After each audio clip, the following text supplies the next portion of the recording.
Do you ever wonder if it's too late to pick up a new hobby and truly excel? Well, that was me 6 months ago. I picked up a pencil with the intention of learning to draw as an absolute beginner. And by absolute beginner, I mean that I had no clue what I was doing. This is my day zero.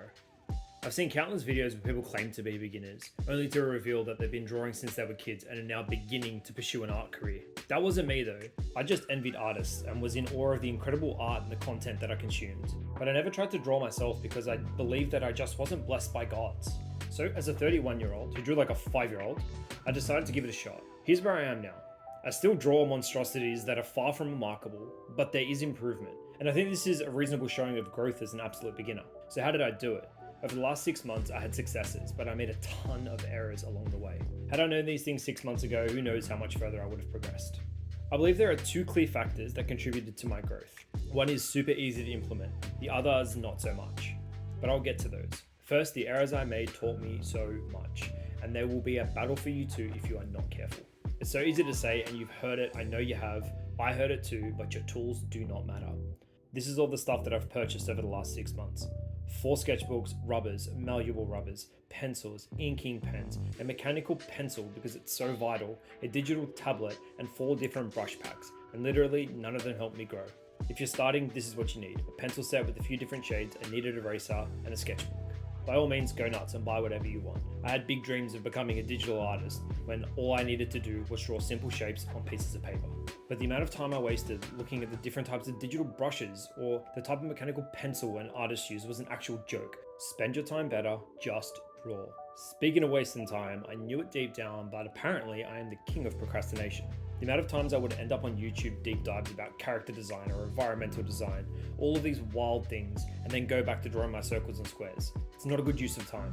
It's impossible not to get lost in it all, but it is something that I want to keep in mind going forward, and it's something that you must be aware of. Watching tutorials feels like you're being productive, but it all means nothing if the pencil never hits the paper. One of the biggest lessons I learned was that building a solid habit of drawing every single day helps so much. I've seen other people saying that it's not vital or you shouldn't draw every single day, but you've got 20 years of catching up to do as an absolute beginner, and the only way to do it is pay down the time that it takes to learn. For example, I encountered the Loomis method of drawing ahead very early on. I figured it would be so helpful to be able to draw ahead and have a formula to be able to do it. I figured I'd spend some time doing it, and this is what I produced. This concept was so far beyond what I was capable of because I didn't have the tools in my belt. I barely had the simple dexterity to construct a shape, let alone apply it to more complex concepts. Until I returned months later and produced these. These things you develop over time, and it's not even something that you can practice, it's literally just spending time with a pencil in your hand. So if you are a true beginner, you will develop so much by simply showing up every single day and putting pencil to paper. Sometimes I'd manage an hour or two of practice, other times just 10 minutes, but it all adds up when you're a beginner and it leads to such significant improvements. Don't overthink it. Over the first month, just start with drawing lines long and short and of every angle. Draw simple shapes, make them 3D, construct rectangles, spheres and cylinders.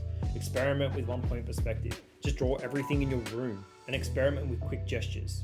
Keep it simple, pencil and paper is all that matters. Then you can start looking deeper. You are in this for the long run. The final thing that benefited me so much and taught me 3 key lessons was being able to look at my journey through a different lens. I'm a teacher with almost 10 years of experience. I teach little people how to read, write and not hate math. This gives me an unfair advantage. I know how to learn and I know how to teach effectively. But it also reminds me of just how challenging learning can be. Here are 3 key things that changed how I approach my learning. I know for a fact that there are students in my class who just do not vibe with me. There's nothing I can do about it, I'm just not their people. I had them growing up too, and it makes learning from them very hard. Some teachers resonate with you, some don't. Lucky for you, as an adult, you get to choose. Explore different educators, whether through paid courses, YouTube or textbooks. Different teachers with different perspectives can make such a huge difference. The other thing is that seeing children struggle every single day to grasp concepts that seem incredibly simple changes how you view learning. As an adult, we've just forgotten because it's been so long since we've been there, consciously trying to learn something. Drawing is no different. There are so many different elements that we need to understand. Some are going to come super easy to us and others aren't. It's not going to be easy and it's definitely not going to happen overnight, but step by step you will improve.